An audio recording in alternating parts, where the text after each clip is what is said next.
Good afternoon, Lauren. It's Carolina from Sade Adventures hopping on here. I'm going to go through the itinerary one more time with you to make sure I answer any of your questions. And of course, jot down any questions you may have and we'll tackle them before you leave. Let me share my screen and we should be able to see the itinerary here. So here is a copy of everything that we have on file for you. You have a copy of it. I also sent it to my local team in Peru, so everybody's on the same page. This is your roster. You have Lauren as your preferred name, but on your passport, we see that it's Laura. So everything was booked with Laura. Of course, your allergies will be advised to any meals that are prepared for you and included. Below that, below that, you have our contact details. So of course, right below is my number, my email address. I'm on WhatsApp. So if you need anything while traveling, feel free to reach out. And of course, we have a 24-hour team in Peru. If you need anything, if you are not feeling well, if you have some questions, we are available on WhatsApp 24 hours a day, also on email. So reach out if you need anything at all. You're not alone. You're traveling with us, and we're excited to help and make sure it's as comfortable as possible throughout the trip. Requirements for Peru, very simple. All you need is your passport, which are all good there. And then we go into the itinerary. So you have a copy of this. You can go through it in detail. But October 23rd, you will be landing in Peru. That flight from Seattle departs on October 22nd, landing on the 23rd. We're going to pick you up. You're looking for a sign that says Sade Adventures with your name on it. It's our English speaking guide that will be there after you get your luggage, after you go through customs in that unsecured area, because they cannot go in where the secured travelers are. So after you leave that secured area, that's where you're looking for our team. And once they take you to the hotel, which is the Belmont, the Miraflores on the cliffs there in Miraflores overlooking the ocean, early check-in is guaranteed for you. So as soon as you arrive at 5:25 in the morning, we are going to have the room ready for you so you can rest, you can unwind. It's been quite a travel. So we want to make sure you are rested, because in the afternoon, we'll have our gourmet tour. And our gourmet tour is a great introduction to Lima. You'll have enough food for lunch prepared here during this tour. You will be on foot. You will also have a car available. So it's a nice combination at your pace, completely private, with our local foodie guide. So besides going to the ruins and having snacks there, you also have a pisco sour somewhere, and some wonderful special touches of Lima on this tour, and then spend the night in at the Belmont. And then on the 24th, same guides will pick you up and take you on a tour of the historical side of Lima. So Lima has some great neighborhoods, some great museums. We're going to tackle all of them. Lunch is also arranged for you during the tour at the Larco Museum, which I love it. It's a beautiful courtyard in a tiny little museum, really well done here. And then that night you have your Maita reservation at 6:30. So just have the front desk send you a taxi. And then when you're done with your meal, have Maita send you a taxi back to the hotel. Super easy. But if you need us to arrange those transfers for you, just reach out that day and my team will be on it. And then on day 3, October 25th, we're going to, after breakfast, you check out, take everything with you, and we go to the airport for our flight to Cusco. It's about an hour flight. And then once you land, we're in high altitude, so we're going to take you to Sacred Valley. We're going to spend 2 nights there. So that first day, when we pick you up from that Cusco airport at 12:40 p.m., we're going to go right into Sacred Valley, visit some sites, have a beautiful lunch arranged for you here. It's a true welcome to the valley. And then spend 2 nights at Inca Terra, Urubamba. Great property, wonderful place to unwind, beautiful views. And then the next day, some more touring, some more eating. You're going to experience Pachamanca on this day, which is an awesome experience with the indigenous community that we sponsor here. The community is called Misminay. This is deep in the mountains, very remote village. They live like they've lived for hundreds of years. It's so interesting to meet them. I visit them every time I visit Peru. And here you will have have that pachamanca experience, which is food that's cooked in the ground. Then you come back to your hotel and have dinner. So both nights in the Sacred Valley, I've prepaid for dinner here for you as well, because there's really not a lot of options. You're in the countryside, so I want to make sure you have a great meal prepared. And then day 5 is our day at leisure in the Sacred Valley. So you can rest, you can enjoy some activities at the hotel, or you can do another activity, maybe see other ruins or see the markets. You let us know if you need anything. Otherwise, that day is free at leisure for you. And then October 28th, we take you to the train station and we ride the Vistadome train to Machu Picchu. This is so exciting. It's the highlight of your trip.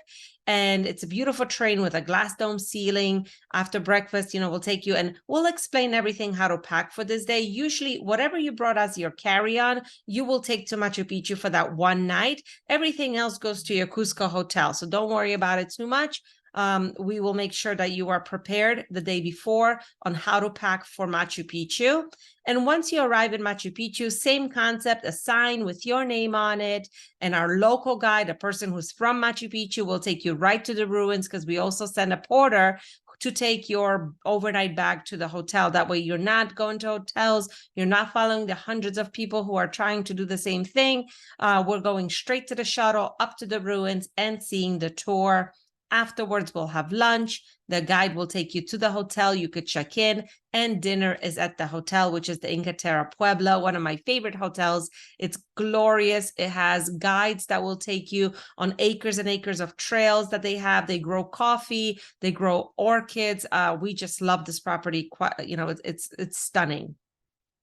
October 29th is when you can rise with the sun, meet your guide again, go back in that shuttle up to the ruins again for a 10 a.m. visit. And here you can do some climbing, you can do some of the trails, you can go back to the ruins. So let me know if you want to go to the peak of Huayna Picchu. And I say that because it is a strenuous activity with a lot of vertigo gravity issues here. There's huge drop-offs. So if that seems a little intense, I have a second peak called Uchu Picchu, which offers beautiful views, but it doesn't require any strenuous hiking. So I'm going to put that in the email as well. Let me know which one you prefer. Otherwise, Huayna Picchu is automatically included, which is the higher peak. So if you want to try it out, you can.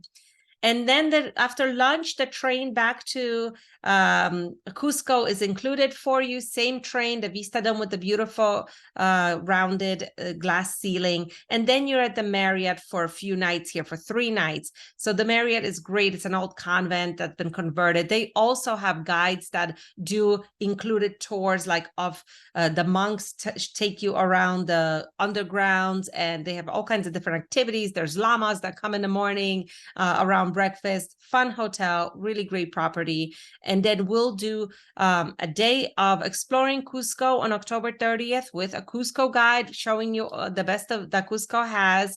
The 31st, we're going to have a free day, which is October 31st, which is Halloween. So it actually could be quite festive in Cusco, because even though Halloween is American holiday, the Day of the Dead is celebrated in Peru. So you may see some colors and masks and festivities in the main squares, which would be quite a lot of fun.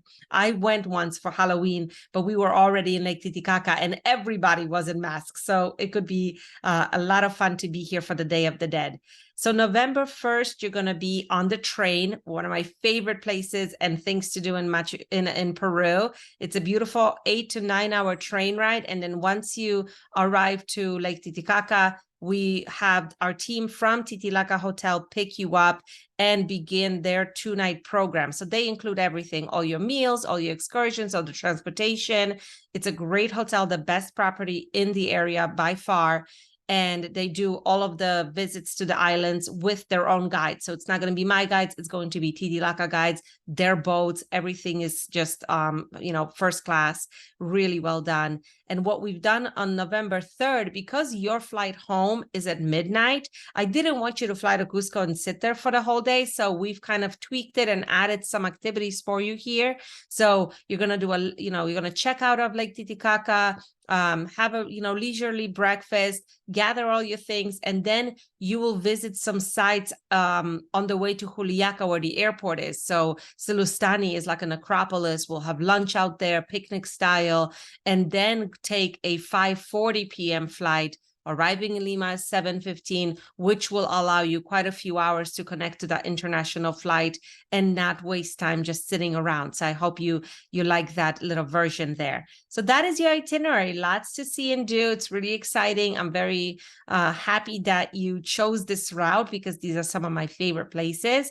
And below that, I know you're ready to prepare for shopping and for packing. So my team here has put together some pre-departure information for you. Some of it is about Peru itself. So read through it. Let me know if you have any questions. And then some of it is about packing, how to prepare. From personal experience, I've been to the Andes many times. I've been to South America over 40 times.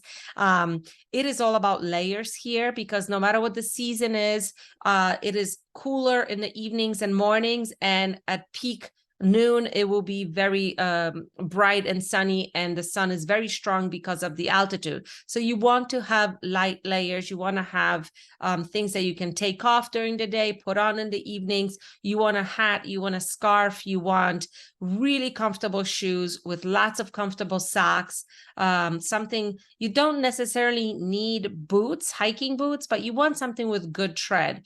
Yes, you're going to beautiful restaurants, and you can definitely bring some more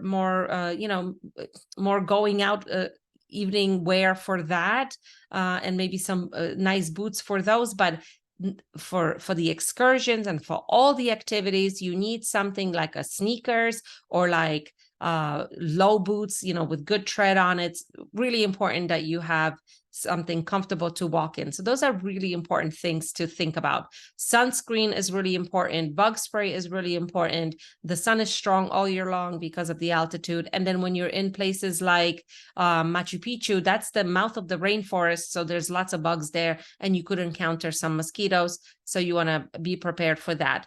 Luggage wise, you want to make sure you're not packing more than 50 pounds for your checked bag, because that is what local flights allow in Peru. So if your bag is heavier, they might charge you per pound, usually about $3 or so. And what else? Gratuities are not included. They're not mandatory. It is at your discretion, but just from my own personal experience, we usually tip $10 per day for guides, $5 per day for drivers. If they are phenomenal, you could tip more. If you don't want to tip, no need. They are paid a salary, and we take care of all of our team here. So don't worry about that. Essential gears, maybe something like a rainproof top layer, like a windbreaker is really it comes in really handy. I usually have one that's rainproof on the outside but a fleece on the inside, so it acts as a jacket but also protects me from wind and rain. What else? Go through all of these and see. Medication wise, altitude sickness does have a prescription that you can bring from home. You have to start using it days before you even hit high altitude.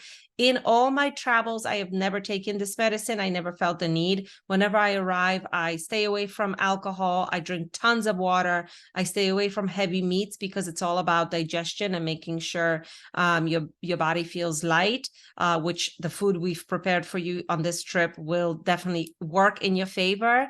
And instead of taking medication, I drink the local coca tea, and that will be offered to you throughout the trip. So don't worry about that. And I am going to send everything to you now, and let me know if you have questions, if there's anything that pops at you, and we'll tackle it. We still have plenty of time to prepare. I wish you the best trip to Peru. Thank you so much for traveling with Sade Adventures. Good night.